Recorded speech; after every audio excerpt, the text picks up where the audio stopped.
Now, a new study has come out showing nearly 1 in 10 11 to 15-year-olds now vape regularly or occasionally, with that going up to 1 in 5 for girls of the same age. Now, it's obviously cause for concern, with the leading paediatrician saying more needs to be done to dissuade children from taking it up, criticising the bright packaging, the exotic flavours and the attractive names used by vaping companies. And I know it's something we've discussed, Nadia, it's something that you would talk about at home as well. Yeah. And it's there, and it's something a lot of our young people are very casually doing.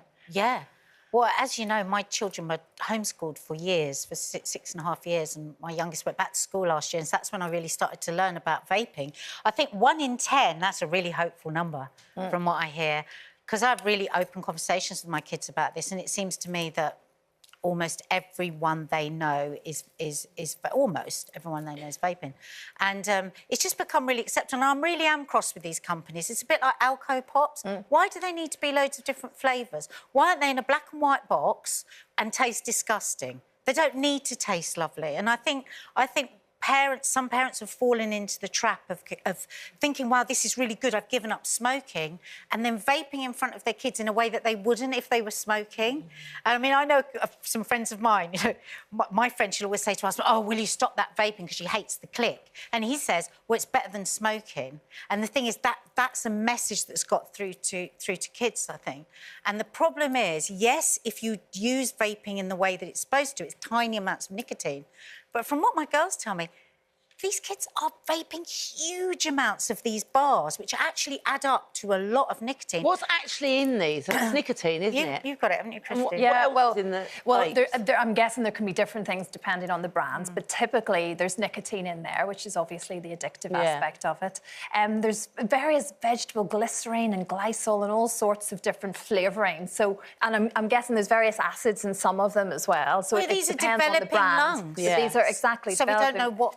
And it's potentially, I guess, like the new form of cigarette. Everyone did cigarettes when they first came out. And here we are all these years later going, what on earth were we all thinking? And it actually is quite sweet, because from what my girls tell me, it's quite childlike how it starts, because I don't know if you'd had this when you started smoking, but I just wanted to blow a ring. I just wanted to blow a smoke ring when I was buying fags. I was brilliant at that. Yeah. Were you? Yeah, brilliant. Yeah. That's very attractive, Linda. But with the vaping, this is how it starts. So you can imagine how much of that you can smoke just trying to get the perfect ring, and then, of course, it becomes addictive. And it hasn't been around for a long time, has it? Probably about 7 or 8 years, is it? So they're not really designed to get you off smoking. Well, that's what I was going to say. It's like the whole thing of vaping was supposed to be to wean off of the smoking. I'm quite frightened about the fact that it says 11-year-olds. You know, if I saw an 11-year-old with a cigarette out, that I probably would walk up to that 11-year-old, take it out of their mouth and stamp on it and have a little... No, because...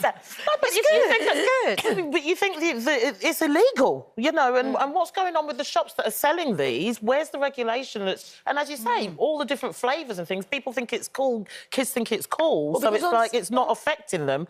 But then we always find out later on in years to come how it's affected somebody. Because on cigarette packets, you see all them disgusting pictures of people with lung cancer or heart disease or anything, but not on these vaping things. You don't see any of that, do you? And yet there are stories out there, and there are pictures of kids in intensive care with lung damage. So, you know, it is a dangerous thing. I agree with you about the flavours. But are we just sounding suddenly now like the grown-ups and the adults? Because every teenage generation, no matter when we were teenagers, there was always something, wasn't there? I remember you talk about the Alco Pop thing. I remember Cinzano, Bianco and lemonade. Oh my God.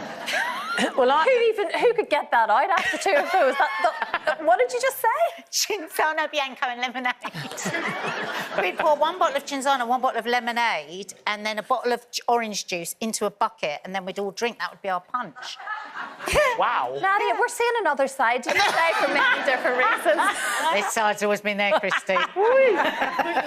But it is true, isn't it? You know, at my time, it was Alco Pops. I remember all of those sort of various... WKD, all of those were there, and it was the sort of naughty, semi-grown-up thing to do.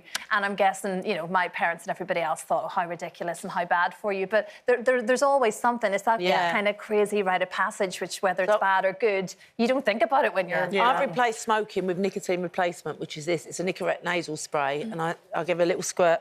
Oh, she's up my using nose. it as an excuse to have it now. She's been telling me, I've been on this for about 10 years now, but I do have the odd cigarette every now and again, but not very often.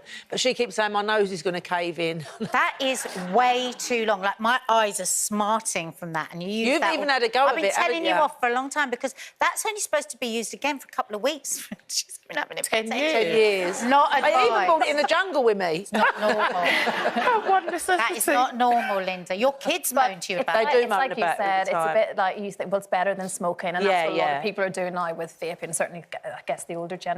But there's another statistic out to say that we're talking about that 11 to 15-year-olds, but more children aged 11 to 15 than ever are drinking alcohol at home with their parents. No.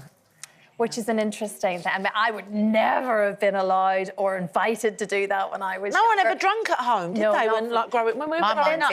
Oh, did they? Yeah. She liked Beaujolais. I used to think that people that were drinking wine at home were really posh. Because working class people never ever bought wine home. No. Like, I remember the first time I bought a bottle of wine at Sainsbury's and my mum was with me. She went, "Are you buying wine? You can drink that indoors." I went, "Yeah, when I have my dinner, I might just have a little glass of wine." She went, "Oh, that's the trick. What is it called? The Rocky Road." She said. Oh, that's lovely. I know, yeah. I love that. But, it's interesting though, where maybe it's just the home environment has allowed we're talking about vaping and everything else. It's kind of feeling a bit more relaxed, but not my day.